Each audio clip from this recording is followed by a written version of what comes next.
Eu estou mostrando para ele aquilo que ele sente na pele. Quando ele levanta mais cedo, quando ele dorme melhor, quando ele se movimenta mais, como ele tem melhora na saúde sexual. Então, tudo isso ele sente na pele e ele vê.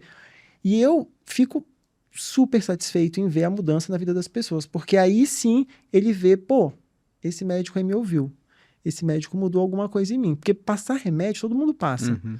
né? Mas fazer o paciente, de fato, mudar como ele lida com estresse, como ele lida com álcool, drogas, isso é difícil.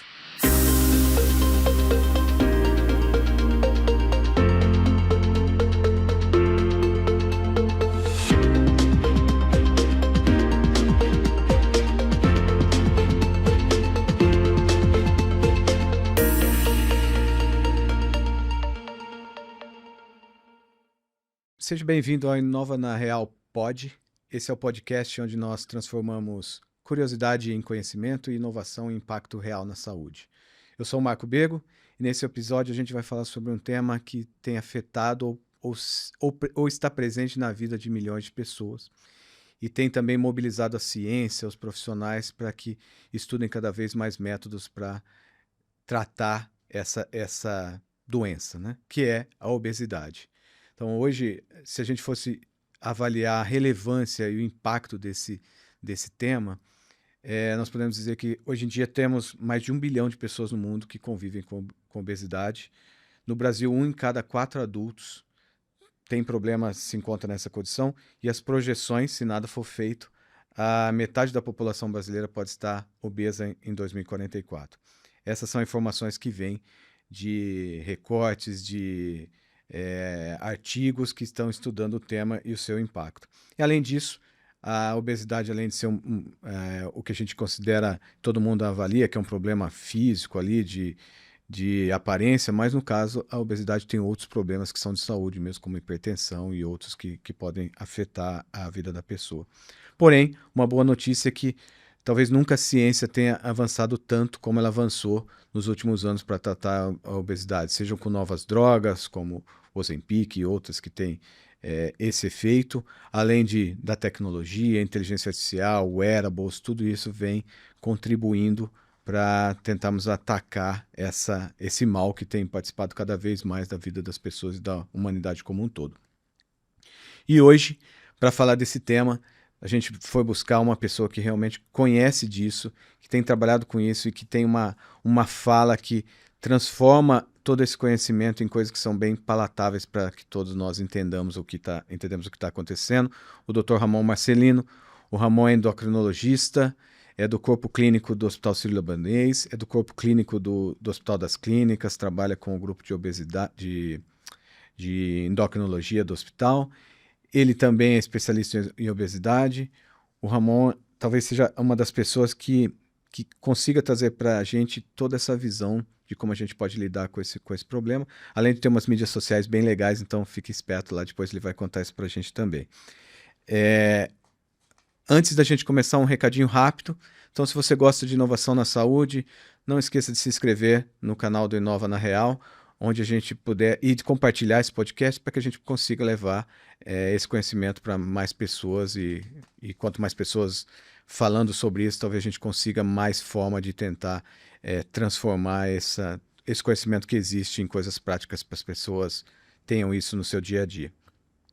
E aí, para começar, Ramon, seja bem-vindo. Obrigado, Bego. Eu queria, antes da gente entrar no assunto mais hard aí, de falar sobre tecnologia, novas drogas e tal, a gente sempre começa assim para entender. E o Ramon, como é que você chegou nesse negócio? Como é que você escolheu a endocrinologia e escolheu essa fase de trabalhar com um tema tão complexo, né? Como é a obesidade? Conta aí pra gente, Ramon. Bego, primeiro, obrigado pelo convite. Estou muito lisonjeado de estar aqui. Eu acho que essa é uma iniciativa super importante, tá?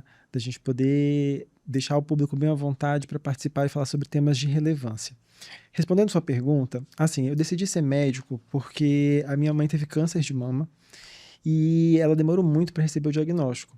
Então foi uma jornada para ela muito dolorosa e eu achei que eu ia perder ela. Quando eu vi que minha mãe não morreu e que os médicos conseguiram salvar e tudo mais, eu fiquei encantado pela profissão. Só que eu sabia que eu não ia conseguir lidar com esse tipo de doente, porque é uma coisa que mexia pessoalmente comigo. Então, eu tentei mapear Porque a sabedoria é você entender aonde você vai ser melhor aproveitado.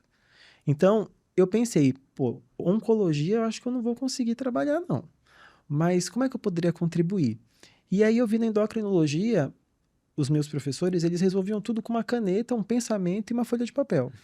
Então, para mim, isso me encantou pra caramba. Eu venho de Belém, e aí eu fiz a minha jornada passando por Brasília, cheguei aqui em São Paulo, e aí eu me descobri realmente amando a endocrinologia. Eu também tive problema com peso quando eu era menor. Eu fui uma criança com obesidade. E aí eu senti na pele isso, de você ter problemas em relação a bullying, em relação ao excesso de peso. Então, vivenciar a mudança do estilo de vida, que depois eu entrei em contato com a medicina do estilo de vida, mas vivenciar isso na prática é realmente muda a vida da pessoa. É super interessante você perceber que aquilo que você está testando vai fazer bem para você e faz bem para o seu paciente. Então, eu comecei a viver na pele as coisas que eu pratico. Então, atividade física, ter uma saúde mental importante, bem estabilizada, ter uma alimentação saudável, entender o que você consome, por que você consome, como isso é sustentável, se entender o teu papel no planeta também, na saúde do planeta. Então, isso tudo tem a ver com o excesso de peso que a gente está envolvido hoje. Pô, mano, eu não conhecia essa fase de como você chegou. Eu achei super altruísta, assim, de realmente o que você viveu, ou transformar isso num objetivo para transformar a vida das pessoas. Meus parabéns, acho que isso Obrigado, é obrigado. sensacional. Acho que por isso que você está indo tão longe nessa carreira de ajudar as pessoas, porque você realmente entende o que elas sentem. Acho que talvez essa seja uma diferença importante realmente do médico, né? Pô, eu participei disso tudo e agora eu tô trazendo isso de volta, né? Isso é importante, porque o paciente hoje, ele quer participar do tratamento, né?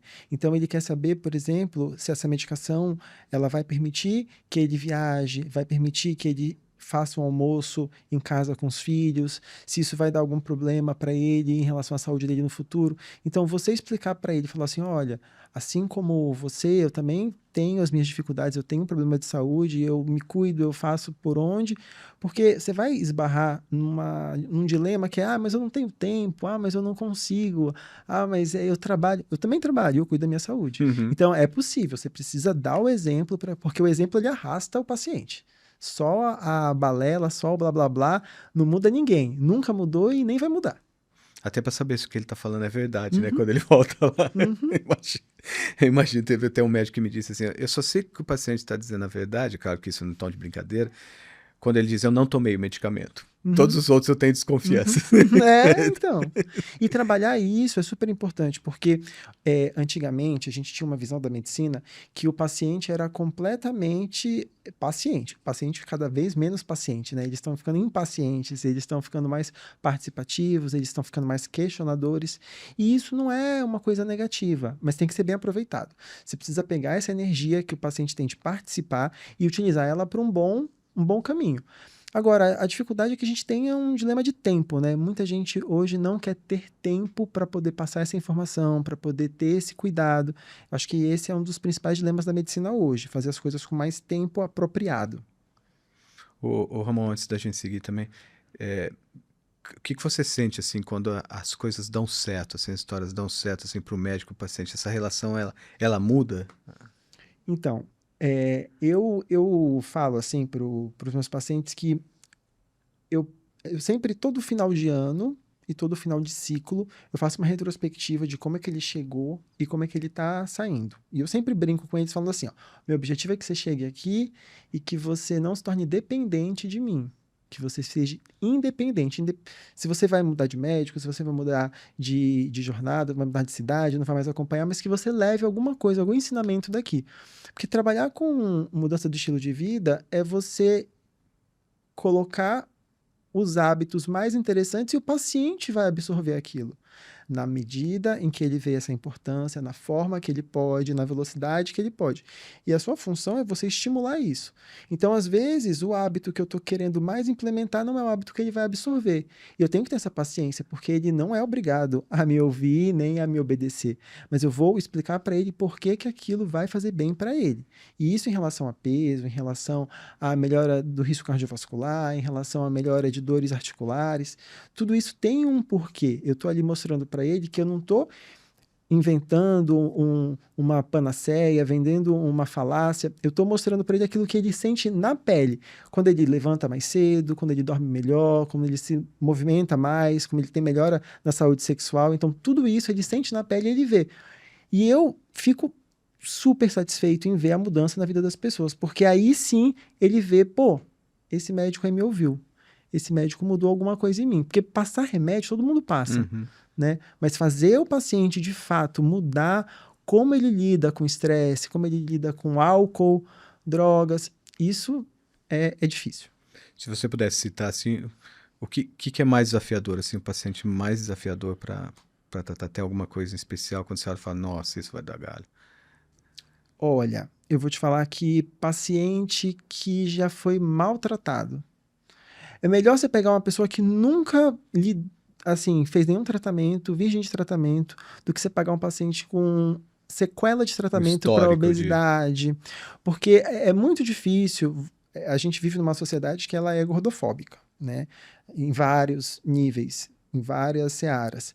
E você entender e tratar com respeito não é todo profissional que faz. Então, o paciente já chega armado. Putz, esse endocrinologista vai me chamar de gordo, vai falar que eu sou sem vergonha, que eu como errado, ou que eu preciso fechar minha boca. E tem muitas sequelas, porque aí o paciente chega muito armado e omitindo, com medo, ansioso. Tem um paciente que vai medir a pressão, ele está hipertenso só de estar na presença do médico. Olha que importância a gente tem na vida do paciente. E aí, eu tenho que ter mais cuidado, porque eu estou pisando ali num terreno que já foi muito machucado, que já foi muito calejado, tem muito sofrimento. Então, esse paciente é mais difícil. Bom, Ramon, vamos entrar então no tema agora sobre obesidade. Então, eu queria saber o que você acha importante a gente saber, assim, de relevante mesmo nisso. Pensando no que eu disse no início, que 1 em cada 4 brasileiros ou está acima do peso ou está obeso, quer dizer, 25% da população com uma tendência crescente, né? Então você vê, e em alguns momentos até com falta de comida, então a comida talvez seja muito inadequada para tudo isso, né? E aí eu queria te fazer uma pergunta, assim, cara, assim, o cara, aí vamos ser bem no popular, meu, eu sou gordo por falta de vontade, cara, por falta de empenho ali? Não. E aí que tá o pulo do gato, Bego. Porque assim, hoje os estudos mostram que existe, para você ter uma noção, tá? Isso é uma coisa muito, muito nova. Que a tua carga genética de altura, ela é muito similar à tua carga genética de peso. E aí você não fala para uma pessoa que tem 1,50 m com 40 anos, pô, que você não cresceu, cara? Não, você não fala isso. Entende? Mas você chega para um cara que tá com 1,50 m e tá pesando 90 quilos, pô, olha aí, é só fechar a boca. Não é assim. A gente tem uma infinidade de fatores que eu posso te citar em relação a metabolismo, eficiência energética, massa muscular, a carga genética para sedentarismo, para obesidade, para risco cardiovascular, que tem uma forma de tratar diferentemente cada pessoa. Eu não estou falando que você vai chegar lá, comprar um teste genético e resolver sua vida, porque a gente ainda não tem como mudar isso, a gente tem como mudar os hábitos, né? Mas a gente entende que se você fizer uma avaliação genética pormenorizada da população, você vai encontrar algumas variações genéticas e somando elas todas, você vai determinar o peso daquela pessoa, claro, mediante aos fatores ambientais. O médio, né, Nick? Mas a gente tem também a questão da poluição, do aquecimento global, da saúde planetária e principalmente da alimentação. Então a gente mudou muito a alimentação nessas últimas décadas e a gente tem um apelo da indústria de fato, isso não tem como negar, que os alimentos estão cada vez mais gostosos, cada vez menos nutritivos, cada vez dando menos saciedade e utilizados aí realmente para ganhar dinheiro. Então a gente tem maquiagem, tem corante, tem flavorizante, que deixa o alimento irresistível. E o apelo também. É muita imagem, é muita propaganda, e isso torna a pessoa mais difícil de conseguir lidar com isso de uma forma muito sustentável. Então, assim, é uma doença, a gente não tem dúvida. Que isso piora a qualidade de vida, que isso mata também não é uma dúvida, e que a jornada ela é diferente para cada pessoa. Cada pessoa tem uma dificuldade maior. Então, por exemplo, é muito diferente se você for abordar um paciente que tem compulsão alimentar. Ele não se controla, Bigo. E ele vai precisar de uma abordagem muito mais complexa, e para ele é muito mais arriscado de ser traumático se você fizer uma restrição calórica de uma pessoa que não tem esse problema. Então é muito diferente você pegar. Só que aí você fazer o diagnóstico, você tratar, você conversar, aí é individual. Não tem. Acho que o grande desafio da obesidade é dar o tratamento que a pessoa precisa na hora que ela precisa. Isso é fundamental. Porque a gente tem poucas medicações hoje, talvez no futuro a gente tenha mais medicações, e até mesmo uma terapia cirúrgica, né? A cirurgia bariátrica, diferentemente do que muita gente tem dito por aí, ela diminui o espaço, mas ela ainda assim vai existir, porque a gravidade da obesidade está aumentando muito. Isso que você falou de prevalência, nos Estados Unidos parou de aumentar a prevalência de obesidade. Porque chegou um momento que já está muita gente. Todo mundo que era suscetível já ganhou peso. Que aí talvez seja coisa genética, né? Os que não ganharam é por problema genético, não é por problema alimentar. Exato. Mas aí o que a gente tem aumentado? A gravidade. Então a gente tem muito mais obeso grau 3, grau 4, né, com obesidade tipo quilos mortais mesmo, que não consegue sair da cama e tudo mais, que nós tínhamos antes. E essa população precisa de muito mais cuidado de saúde.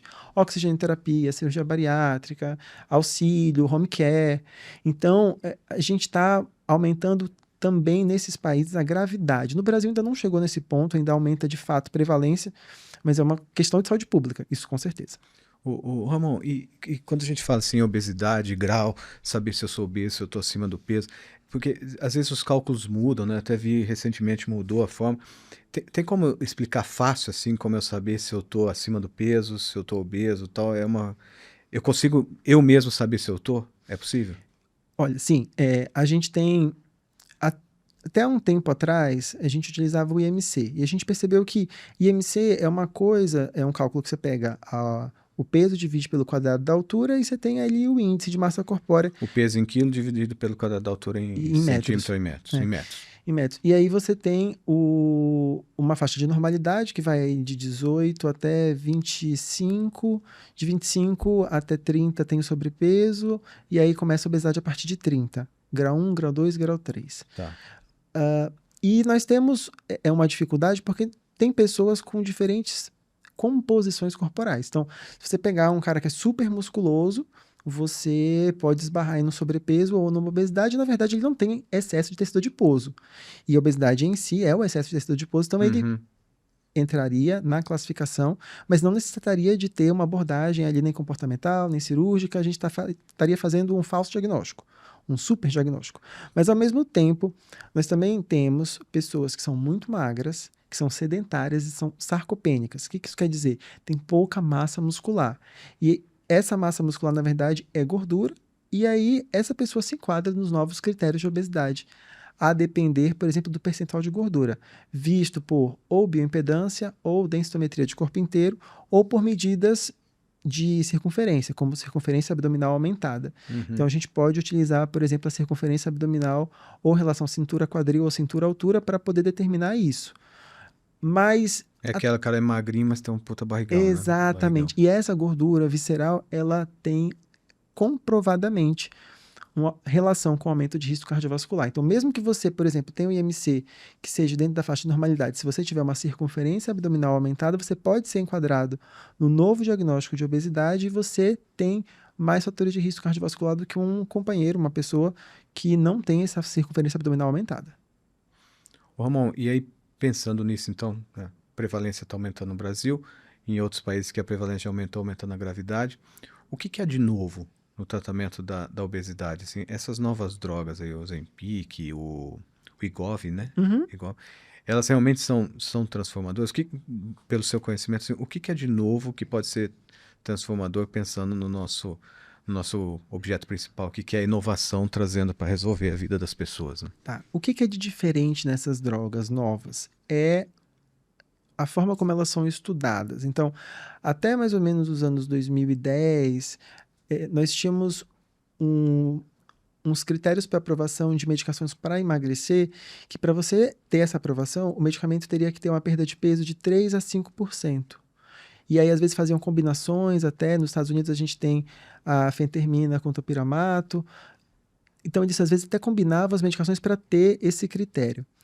Depois de 2010, já não ficou mais só o critério de interessante da perda de peso, porque perda de peso por perda de peso, a gente tem um histórico de algumas medicações que aumentavam o risco cardiovascular. Perdia peso, mas sim, aumentava a frequência propenso ao risco. cardíaca, como por exemplo a sibutramina. Pelo estudo SCOUT, aumentou ali frequência cardíaca e desfecho cardiovascular não fatal, mas infarto em pacientes que já tinham esse risco cardiovascular ou que, enfim, utilizavam a medicação mesmo já tendo infartado. Aí veio o perfil de segurança cardiovascular. Então, essas medicações, elas foram estudadas em pacientes que já infartaram, que já tiveram AVC, infarto, e aí elas mostraram ter um perfil de segurança. Então, aí muda e fala assim, não, essa medicação, ela é usada justamente na população que mais se beneficia da perda de peso. Porque você imagina, uma pessoa que já infartou e está com excesso de peso, esse coração está trabalhando por 2, às vezes até por 3. Então, é nesse paciente que eu preciso perder peso com mais urgência. Só que eu não tinha medicação antes para isso. Só que esse medicamento vai aumentar o risco cardíaco. E aí que tem o espaço desse apelo dessas novas drogas que não são baratas, mas que não são baratas também porque tem um benefício de diminuir risco cardiovascular e diminuir risco de câncer, inclusive.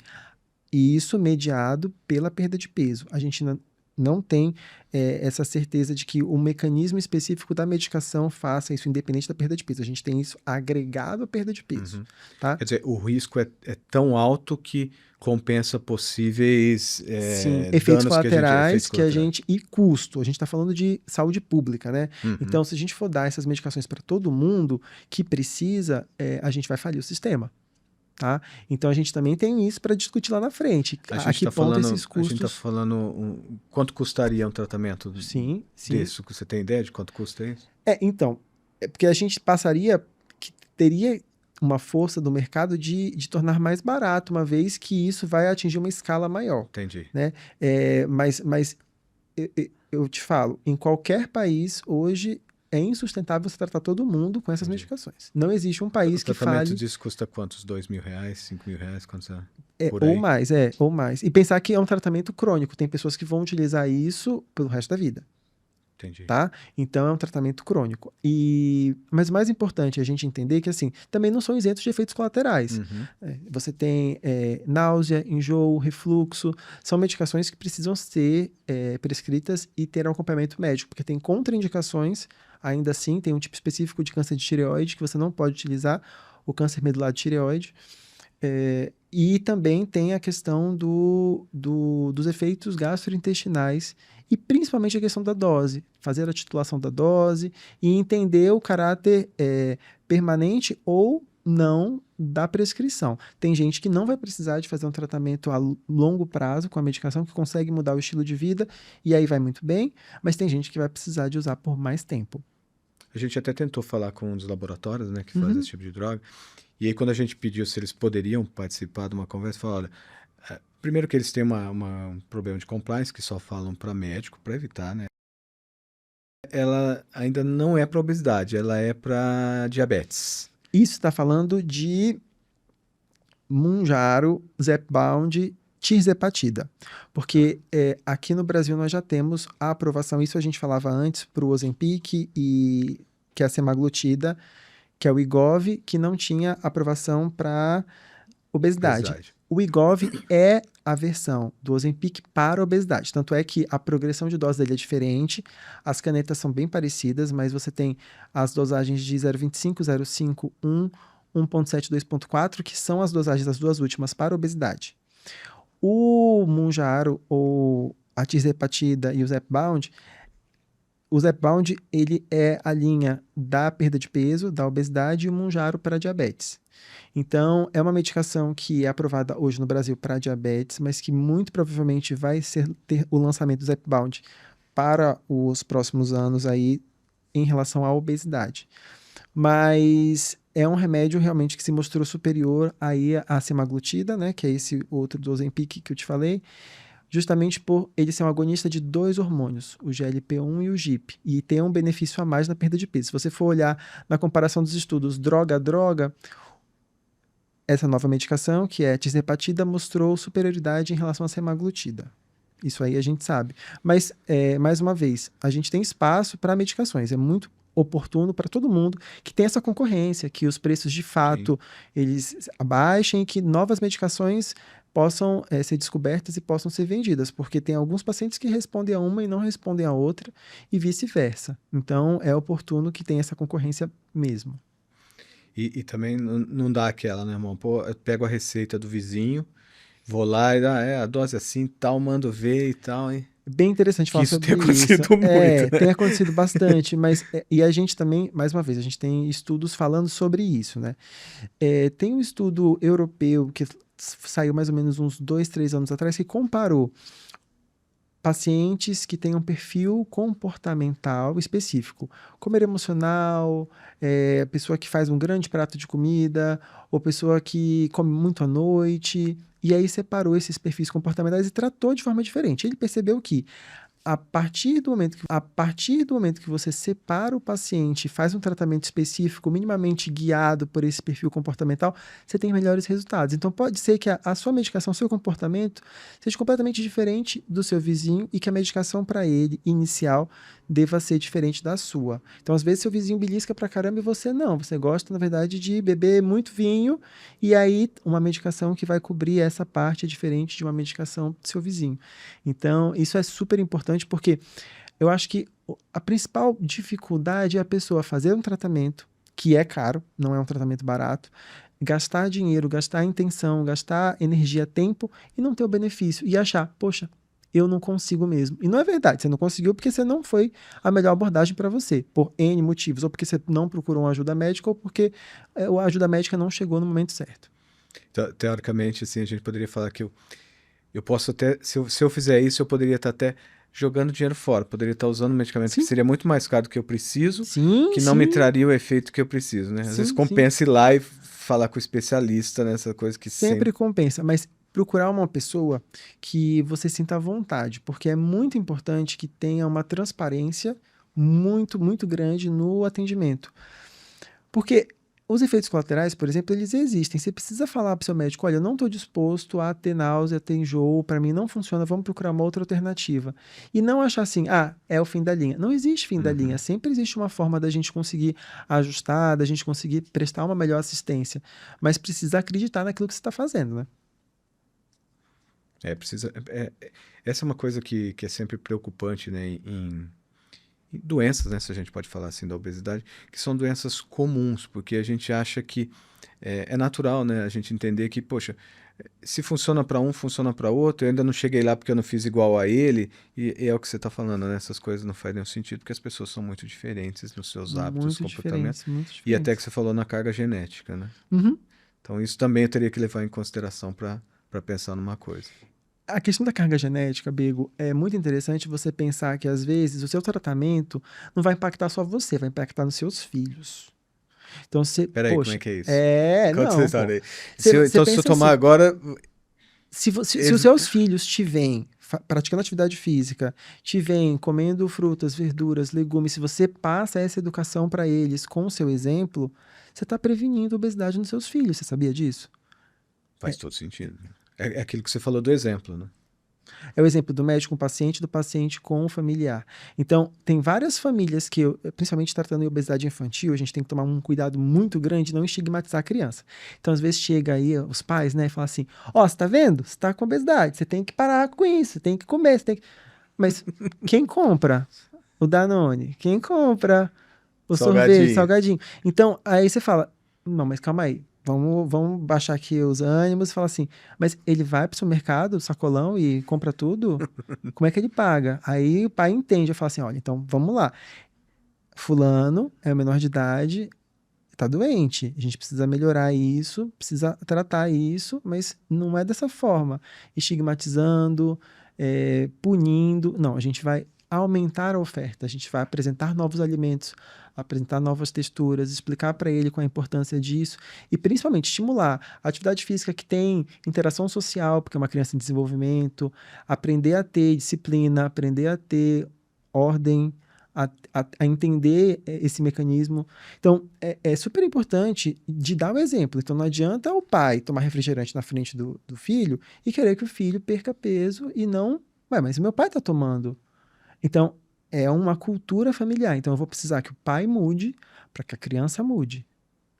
Talvez esse seja um apelo interessante, né? Que nem foi a época quando se diminuiu bastante o uso de cigarro e nicotina, que era isso, né? O impacto que ele trazia para as pessoas que estavam ao seu redor, Sim. né? Na obesidade, talvez você não vê isso direto, mas você vê isso de uma forma indireta acontecendo Quando nos você mapeia, porque aí, mais uma vez, a consulta ela precisa entender a tua rotina, o que você faz para trabalhar, como você se alimenta, como você se relaciona com os alimentos. Aí você começa a mapear e fala assim, não, mas qual é o momento que você interage com o seu filho? O que é que você faz com o seu filho? Tem muita gente, por exemplo, que tem a alimentação como o pilar da casa da social, né? De fazer o social. E isso é uma Uhum. coisa que a gente preza muito, a gente acha super oportuno, porque comer não é só nutrição, né? Existe todo um prazer, existe todo. Senão era só cápsulas que a gente tomava e Sem pronto, dúvida. mas não é isso.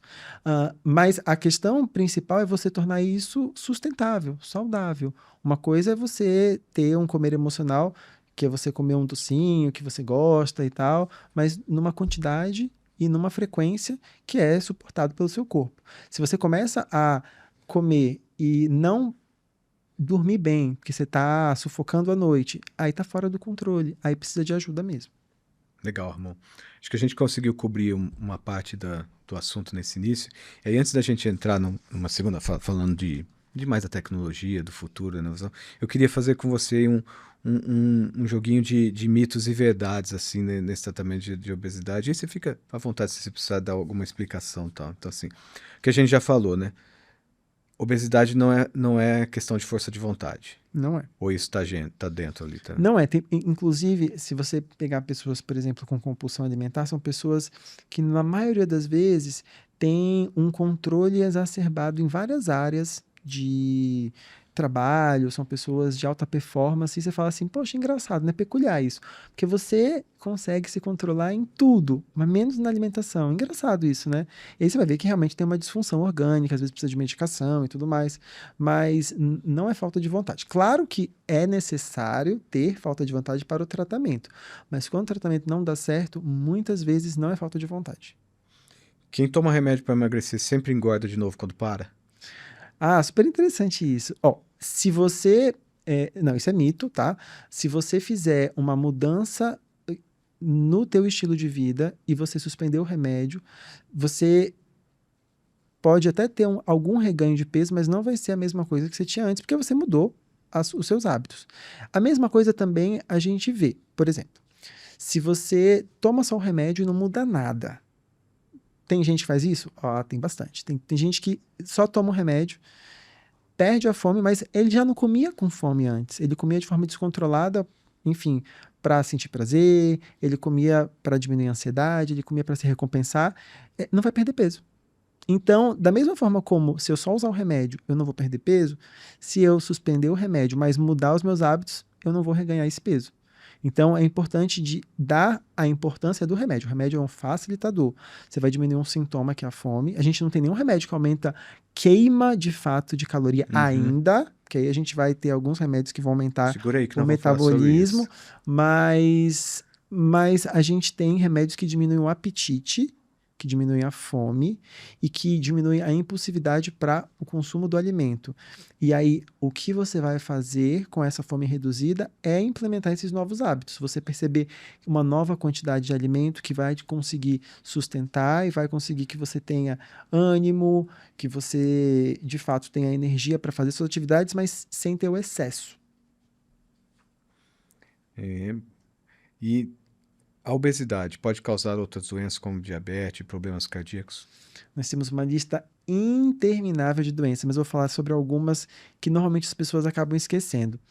Além de diabetes, de pressão alta, apneia do sono, artrose, nós temos tipos de cânceres que são aumentados pelo excesso de peso, tá?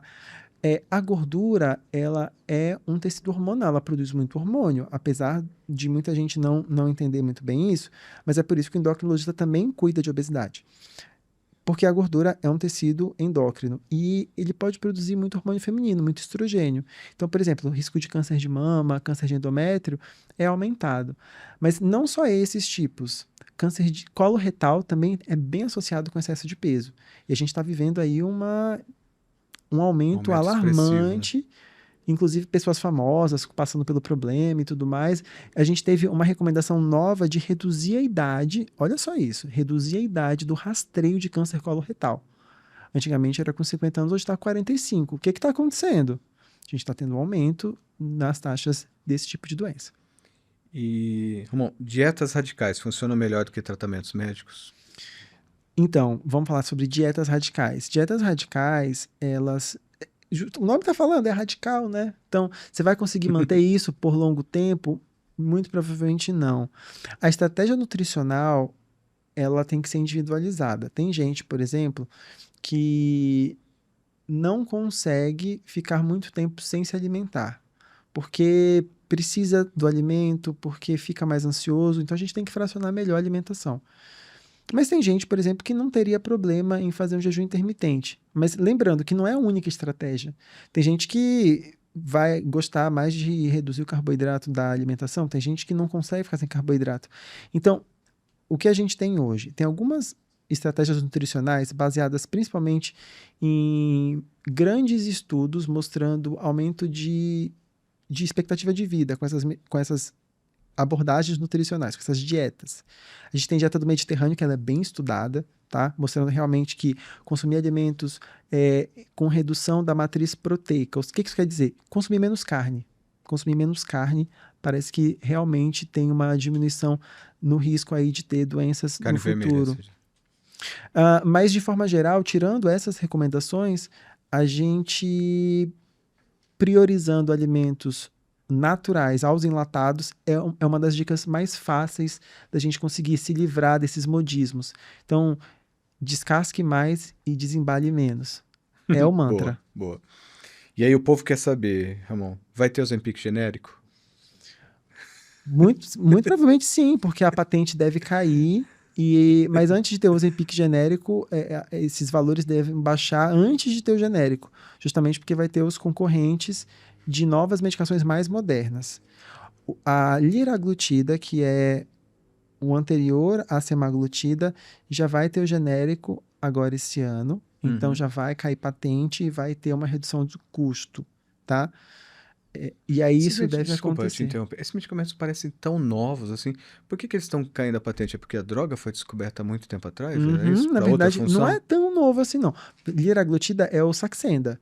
Ah, Saxenda. Saxenda ou o Victoza. Aí, isso aqui é aquela questão do apelo da mídia, né? A mídia Sim. chega, cria um alarde todo, aí depois esquece, aí depois volta a Volta. visitar.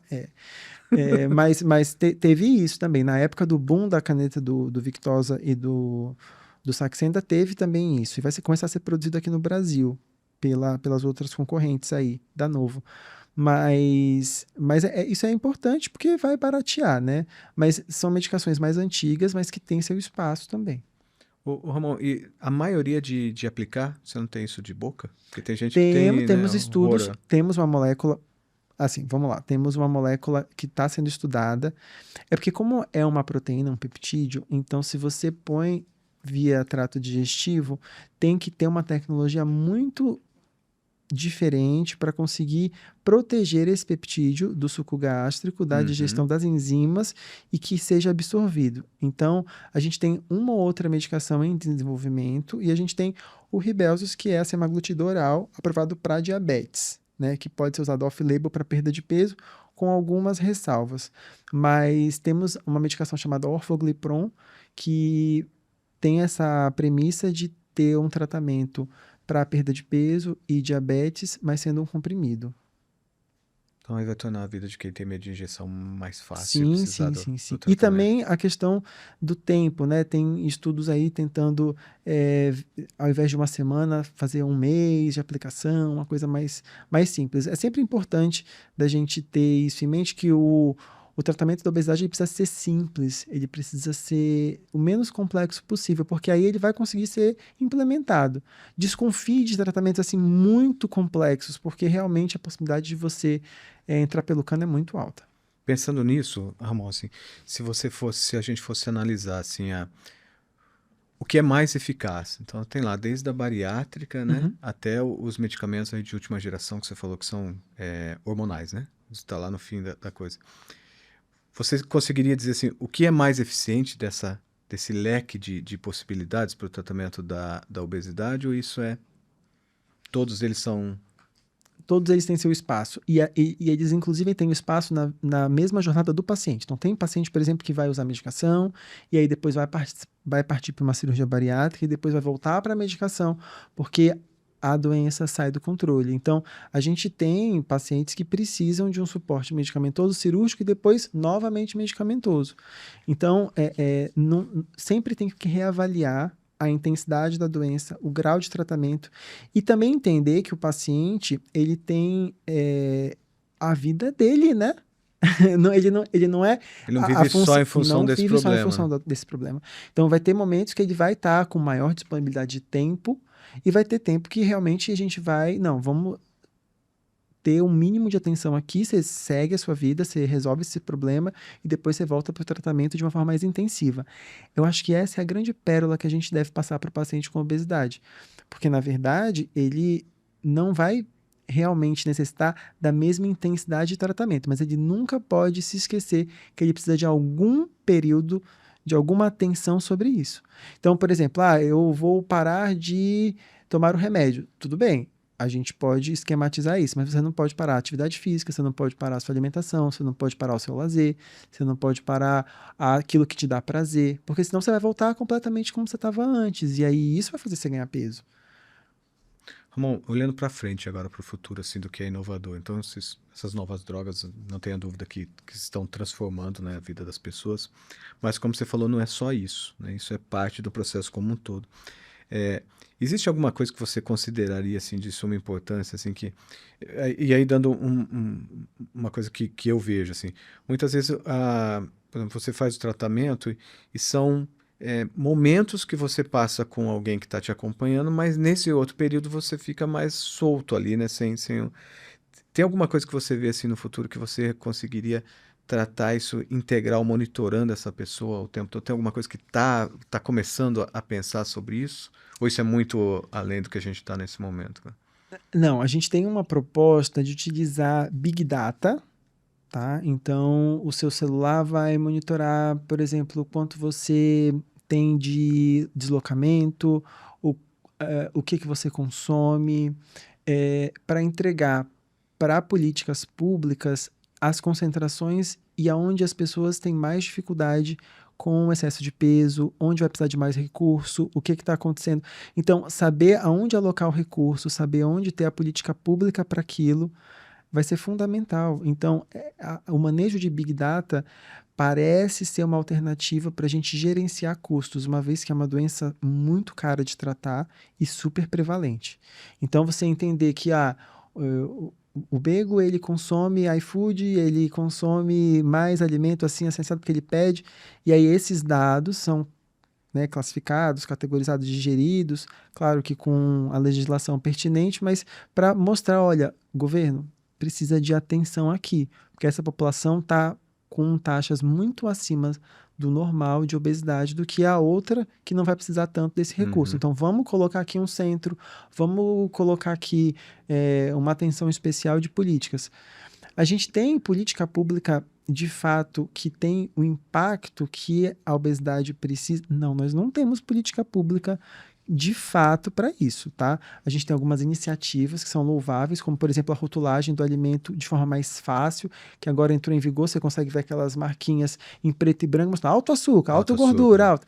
Mas isso já foi uma luta, tá? Mas a gente precisa entender que o consumo, por exemplo, de bebidas com adição de açúcar, bebidas com calorias para criança é uma coisa que precisa ser combatido. É uma coisa que realmente predispõe muito à obesidade infantil e precisa ser repensado a forma como a gente está alimentando nossas crianças. Porque na questão da obesidade, a gente falou aqui bastante sobre tratamento, mas para a gente controlar esse problema, a gente precisa falar de prevenção. E falar de prevenção precisa de mudar a mentalidade dos pais, mentalidade das crianças e principalmente a mentalidade do governo. Porque pelo fato de ser uma doença e pelo fato das pessoas terem essa predisposição genética, não é somente uma questão de livre escolha. E isso é um discurso que está bem deturpado. Ah, não, mas eu posso escolher qualquer alimento. Mas que coisa engraçada. Esse alimento é o alimento mais barato, é o alimento que você mais tem acesso, é o alimento que você mais recebe propaganda. Então, não é assim, né? Você não tem esse livre acesso. Não é como se a pessoa pudesse, de fato, escolher ou como se ela recebesse uma propaganda de laranja, de banana. Ela não recebe essa propaganda. Ela recebe uma propaganda de um alimento ultraprocessado e ela não recebe um alimento natural. Então, o jogo está muito desbalanceado para os ultraprocessados e a gente precisa repensar essa forma de vender alimento e principalmente da indústria alimentícia, né? Porque, tudo bem, ela fatura pra caramba, mas aí o governo e a sociedade ficam com prejuízo. Então não pode ser assim, tem que ser um ganha-ganha para os dois e não só um ganha e perde. Por isso que assistem esse trade-off que é difícil de entender, né? Às vezes nas populações que têm maior problema de recursos, que até falta alimento, tem uma prevalência também de obesidade, né? Não faz muito sentido justamente por causa disso, né? Porque se alimenta com esse tipo de alimento. Né? Isso, a gente tem uma quantidade de pessoas com obesidade desnutridas que não é irrisório. Desnutridas com obesidade. Quer dizer, tem deficiência de vitaminas, deficiência de fibra, deficiência de ferro, porque não se alimenta de forma adequada, mas tem um superávit em caloria. Isso é bem possível de acontecer e a gente tem visto isso na prática. Você vê, né? Isso é uma coisa interessante, né? Você não tem condições de dizer se aquela pessoa magrinha está desnutrida e nem se aquela pessoa que tem obesidade está desnutrida, né? Você realmente precisa analisar com mais profundidade outros indicadores, né? O que ajuda bastante é somente interrogatório alimentar e uma avaliação de como ela se relaciona com a comida. Tem alguns scores de critérios de transtornos alimentares, mas a consulta médica ela consegue minimamente estruturada avaliar se esse paciente precisa de uma avaliação mais pormenorizada ou se são só medidas gerais de saúde, de orientações alimentares. Mas as pessoas elas precisam entender isso, porque, mais uma vez, se você quiser tratar todo mundo igual, vai ter muita gente que não vai receber tratamento e vai ter gente que vai receber tratamento e não vai precisar. Não precisa. E Ramon, assim, hoje a gente está muito ligado à tecnologia, né? Que você falou, Big Data ali buscando dados, assim. E para pessoas lá do smartwatch, do anel, você conhece alguma coisa que você consegue conectar isso com programas de obesidade, controle, que realmente são eficazes? Sim, a gente tem estudos mostrando esse impacto e não é e a gente já tem na prática médica, na verdade. Eu acredito que isso deva escalonar, né? Principalmente pela acessibilidade dos wearables e pela facilidade que você tem, porque não é todo mundo que vai ter uma disponibilidade de parar hoje em dia e falar assim, olha, eu consigo 1 hora nessa academia XYZ. Às vezes, geograficamente, não é possível isso. Então, a gente tem alguns estudos avançando em relação não só à atividade física, mas ao combate da inatividade e do sedentarismo, que são coisas diferentes. Sedentarismo é você não praticar atividade física e uma inatividade é você ficar muito tempo parado. Então, a inatividade também aumenta o risco cardiovascular. Então, só da gente estar aqui 2 horas sentado, a gente já tem um risco maior do que uma pessoa que, por exemplo, levantou na primeira hora para pegar um café, para pegar uma água. Isso é sabidamente comprovado. Só não posso levantar para ir lá pegar um salgadinho, né? Aí não compensa. Não vai rolar. Mas isso é importante. Então, da gente tentar usar menos elevador, usar mais escada, fazer as coisas a pé. Esses pequenos deslocamentos, eles têm um impacto positivo na saúde. E os wearables, eles vêm justamente com isso, de você conseguir quantificar e conseguir estimular a pessoa a se movimentar mais, fazer as coisas mais daquele jeito mais antigo, de você, de fato, pegar as coisas, fazer o sacolão, fazer esse supermercado a pé, passear com seu pet, fazer as coisas como a gente fazia antigamente, né? Poderia dizer que, nesse caso, a inovação está em fazer o tradicional. Sim, sim. Porque era usual antigamente. E esses wearables, eles têm avançado bastante sobre variação cardiovascular, de frequência cardíaca, para você detectar pico de atividade física, e tem uns fatores anedóticos, assim, eu vou te falar uma coisa engraçada que a gente vê. Então, por exemplo, teve um caso de traição conjugal que a esposa descobriu porque o maridão estava com a frequência cardíaca de madrugada jogando futebol com os amigos que bateu 180, 220, então ela desconfiou, o que está acontecendo com isso? Então essas Ele coisas... não tinha preparo físico para correr Não tanto assim, tinha, né? não tinha. Ela começou a desconfiar disso, mas como assim? E aí pegou a infidelidade do marido. Mas esse monitoramento ele vem avançando, inclusive, no sono, que são dados que a gente consegue identificar da qualidade do sono, de respiração, de acionar, por exemplo, o médico de alguém que tem arritmia ou de ver uma alteração na frequência cardíaca ou no batimento cardíaco. Então, claro, é muito embrionário ainda. A gente consegue muito mais data e muito mais intervenções positivas. Eu acho que são soluções não medicamentosas, muito interessantes para um problema tão complexo que precisa de várias abordagens. E mais precisas ali, né, no Sim, momento sim, que a sim. pessoa... Ramon, eu sei que você é um cara super inovador, assim, você gosta dessas coisas novas, de tentar usar o que tem de melhor para tratar o paciente e tal. Você está pensando em trabalhar com alguma coisa assim diferente, né, nesse seu trato que não era possível no passado por problemas tecnológicos e que hoje você acha que já poderia ser implementado ou você ainda está testando mais esses... Eu estou testando bastante coisa, Bego, mas eu acredito assim, que eu acho que a gente tentar entender aonde o paciente tem a maior dor e tentar entregar para ele algo que ele consiga quantificar e que ele consiga ver esse benefício. Então, por exemplo, a gente tem aparelhos mais modernos de composição corporal, mas a gente também tem avançado sobre técnicas de avaliação de volume corporal com leitores em imagem 3D. Eu acho que isso é uma coisa interessante da gente complementar a bioimpedância, principalmente com pessoas que têm dismorfismo corporal. Eu trabalho bastante. Que é isso, desmorfismo? Conta aí pra Dismorfismo gente. corporal, Bego, é quando a pessoa ela tem uma imagem corporal que não é adequada, que não é compatível com a realidade. Então, a pessoa, aquela Assim, pessoa que eu acho sempre que eu se tô vê. fortão, mas na verdade eu tô gordinho. Isso, mas muitas vezes o contrário acontece, tá? A É. pessoa já tá com um percentual de gordura muito adequado e ele não consegue se ver naquele corpo. Ele se vê, na verdade, num corpo que ele está perseguindo e isso gera um sofrimento, isso gera excesso de buscas a procedimentos estéticos, excesso de medicações para perder peso, que na verdade ele já está muito bem e aí precisa de reformatar isso. Então, às vezes um instrumento para você quantificar e falar assim, olha, esse é você. Para você ter uma noção, antigamente a gente utilizava uns recursos muito arcaicos, que era desenhar a pessoa no chão, a silhueta no chão com um Uhum. giz, e mostrar a pessoa, ó, esse é a tua silhueta. A pessoa, nossa, porque ela consegue, né, se separar daquilo, se Projetar, né? projetar. Então, eu tenho estudado um pouco sobre leitores em 3D, sobre alguns wearables também, para poder quantificar a estratégia nutricional. Então, por exemplo, na dieta cetogênica, você produz corpos cetônicos. A gente consegue fazer hoje com a fita, de você ver, por exemplo, se você entrou em cetose.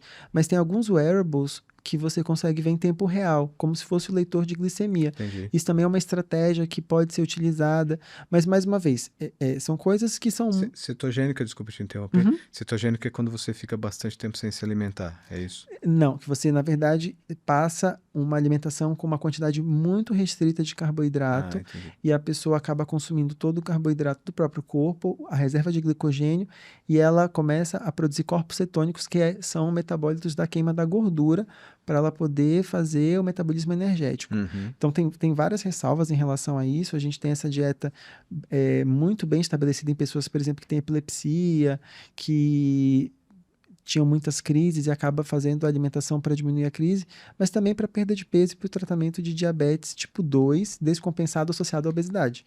Então, é uma estratégia que pode ser utilizada, mas, mais uma vez, lembrando, não é a única estratégia.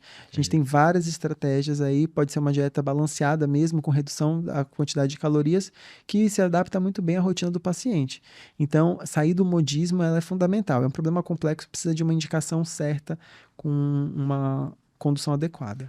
Ramon, tem uma coisa assim, né, que é uma coisa quase que social, que você falou assim, a comida é uma coisa social, então assim, desde que você é criança, você aprende que você tem que tomar café da manhã, jantar, tomar um lanche da tarde, tomar café da manhã, almoçar, tomar um lanche da tarde, jantar e tomar uma ceia, né?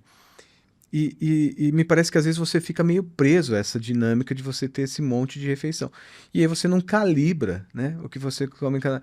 E que, na verdade, você tem muito tempo ali para você se organizar melhor, comer mais ou comer menos, né? Então, acho que isso também é uma questão de educação, né? De saber, ó, eu preciso realmente dessa quantidade de refeição, e se eu preciso, qual que é o tamanho delas, né? Uhum.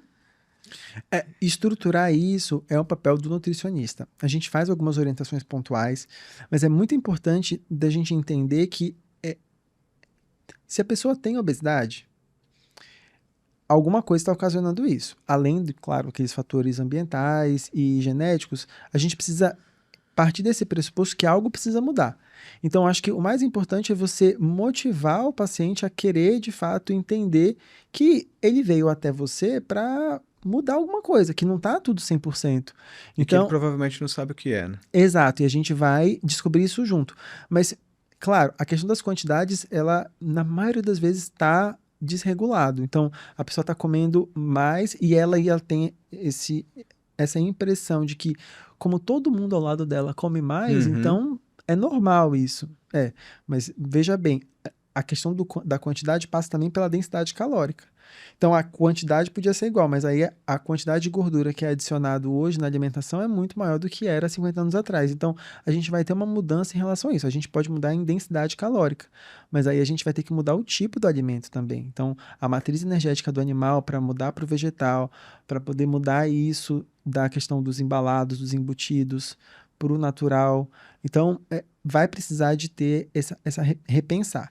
Mas acho que o grande mito que a gente, voltando agora um pouquinho do mito, é o comer de 3 em 3 horas. Nem todo mundo precisa comer de 3 em 3 horas. Uhum. Isso é um grande mito. Uhum. E Aí eu pego, não, cara, eu tô comendo 3 horas. Tô pronto. engordando porque é destino, né?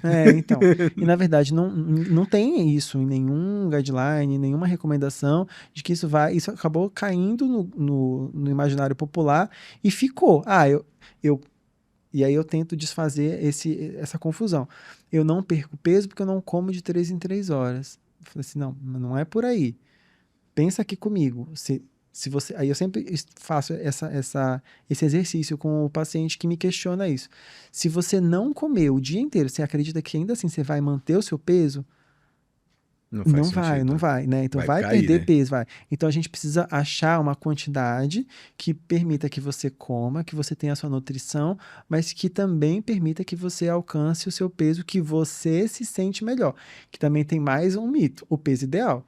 O peso ideal é o peso que você não tenha doenças associadas à obesidade, que você se sinta bem, e aí a gente faz esse bem bolado. Então, essa questão do peso ideal, a gente tem que largar um pouco mais isso. Tem que ver assim, não tem diabetes, não tem pressão alta, pressão normalizou, risco cardiovascular normalizou, a circunferência abdominal está adequada, é o peso que você sente bem, ótimo, então vamos seguir por aí, entendeu? Sem Ok. essa ditadura aí do peso ideal, que não Pô, existe você mais. quebrou 2 mitos importantes agora, hein, Que Ramon? bom, Primeiro que que de bom. comer de 3 em 3 horas, né? Não Aí você precisa. fica, nossa, preciso comer, que deu 3 horas. E quando você, na verdade, passa por isso, você vê que não faz nenhum sentido esse comer de 3 em 3 horas. Então, quebramos essa ideia. Mas E a outra é do peso ideal, né? isso, Porque aí você se olha no outro e fala, pô, mas esse é o peso... Isso tem muito do que vem de informação, né? de desinformação, mas é De por isso desinformação, que é boa. super importante ter alguém que você confie para lidar junto com você com essa questão, porque é difícil, são verdades que a gente precisa conversar e sempre estar rediscutindo. A medicina, ela tem uma mudança muito rápida. A quantidade de conteúdo científico que a gente produz hoje, a gente nunca produziu nunca na história da humana. Então, ter alguém atualizado, mas principalmente alguém que consiga entender quais são as intervenções, é super importante. E alguém que você confia. Acho que o mais importante é você procurar alguém que você confia. Às vezes o melhor médico é aquele médico que está te acompanhando, que passou com você na altos e baixos, que te conhece, que consegue fazer a intervenção. Pelo fato da obesidade ser uma doença super prevalente, não é só o endocrinologista que cuida, é ginecologista, clínico geral, cirurgião, tá todo mundo aí nessa batalha para a gente conseguir controlar esse problema. Ramon, acho que a conversa foi excelente. Acho que Que bom. você conseguiu nos tirar de várias enrascadas, assim, que a gente entra pela... explicar mais ou menos como é que funcionam essas drogas ou de acordo com... É claro que sempre a expectativa que, não, essa vai resolver e não é assim, né? Uhum. Você disse mesmo, isso passa por uma coisa que vai desde a genética até hábitos e transformação. Acho que essa parte de que os seus hábitos interferem na sua família, nos seus filhos, é uma parte super importante que a gente precisaria começar a avaliar. E eu gostei de uma conversa desse episódio que, assim, teoricamente a inovação nesse caso não necessariamente precisa ser lá a última lá, a coisa mais high-end que existe, mas talvez seja fazer o básico, né? A inovação está no voltar em fazer o básico, talvez seja uma coisa que a gente esqueceu ao longo do tempo.